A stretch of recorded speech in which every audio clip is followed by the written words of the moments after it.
বর্তনা প্রভাতী আশ্রম স্কুলের বার্ষিক পুরস্কার বিতরণী ও সাংস্কৃতিক অনুষ্ঠান।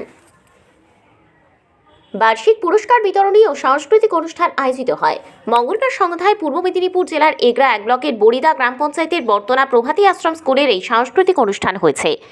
এদিন বার্ষিক ক্রীড়া প্রতিযোগিতারও পুরস্কার তুলে দেওয়া হয়েছে স্কুলের ছাত্রছাত্রীদের। পাশাপাশি স্কুলের ছাত্রছাত্রীরা মনোজ্ঞ সাংস্কৃতিক অনুষ্ঠান পরিবেশন করেন। অনুষ্ঠানে উপস্থিত ছিলেন বড়িদা গ্রাম পঞ্চায়েতের প্রধান সিদ্ধেশ্বর বেরা, স্কুলের প্রধান শিক্ষক প্রাণকৃষ্ণ দাস, সভাপতি নন্দন মাইতি, স্থানীয় পঞ্চায়েত সদস্য প্রভাত ভূঁই, বিশিষ্ট সমাজসেবী অরূপ বেরা প্রমুখ। সমগ্র অনুষ্ঠানে সঞ্চালনা করেন শিক্ষক উৎপল বর।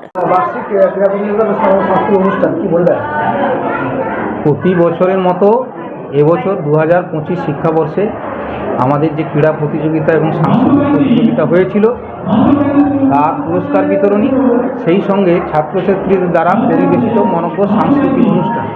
এবং এই অনুষ্ঠানটা সম্পূর্ণ যে প্রশিক্ষণ দিয়েছেন আমাদের বিদ্যালয়ের শিক্ষক শিক্ষিকা শিক্ষাকর্মীবৃন্দ। ছাত্রদের কি বলবেন? ছাত্রছাত্রীদের কি বলবেন?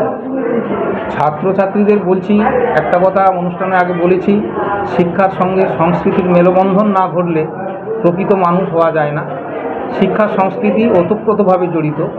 তাই আজকের যারা ছাত্র, আগামী দিনে তারা শিক্ষার সঙ্গে যদি সংস্কৃতি মনস্ক হয়, আমাদের দেশ এবং সমাজ ভালো নাগরিক পাবে, তাদের কাছ থেকে আমরা সুশাসন পাব। এইটাই আমাদের লক্ষ্য। আপনার নাম?